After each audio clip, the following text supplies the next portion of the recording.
পলিটেকনিকের ভর্তি পরীক্ষা পলিটেকনিকে ভর্তি ইচ্ছুক শিক্ষার্থীদের জন্য ভালো নাকি মন্দ?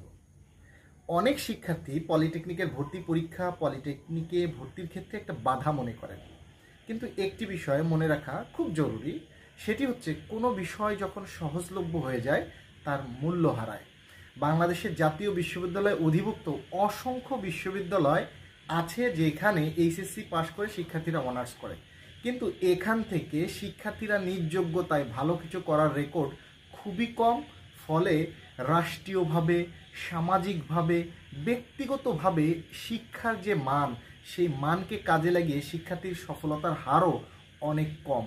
তো কারিগরি শিক্ষার ক্ষেত্রে শিক্ষার মানকে বৃদ্ধি করার লক্ষ্যে বাংলাদেশ কারিগরি শিক্ষা বোর্ড ভর্তির আয়োজন করেছে, যাতে প্রকৃত মেধাবী শিক্ষার্থীরা এখানে জায়গা পায়।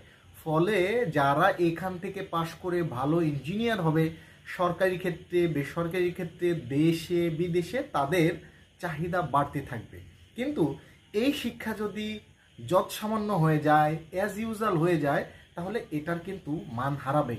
এই চিন্তা করে ভর্তি পরীক্ষা পুনরায় 10 বছর পর আবার চালু করা হলো।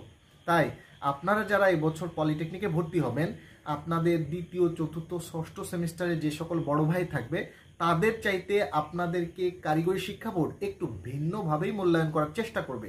আপনারা পড়ালেখায় সিরিয়াস হবেন, পরিশ্রম করবেন, স্বপ্ন পূরণের লক্ষ্যে নিজের ডেডিকেশন বজায় রেখে কাজ করবেন, তাহলে আপনার যে সকল বন্ধুরা ইন্টারমিডিয়েট পড়ছে তাদের চাইতে না বেশি হলেও অন্তত সমপরিমাণ সফলতা অনেক ক্ষেত্রেই সম্ভব হবে।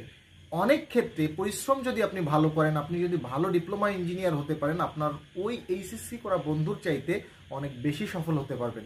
কিন্তু আপনি যদি পড়ালেখা না করেন, আপনি যদি এই মেসেজগুলো নিয়ে যান যে পলিটেকনিকে পড়লে পড়ালেখা লাগে না, এখানে সহজ, এখানে প্রাইভেট পড়া লাগে না, এখানে না পড়ে পাশ করা যায়, তাহলে আপনার ধারণাটি ভুল প্রমাণিত হবে।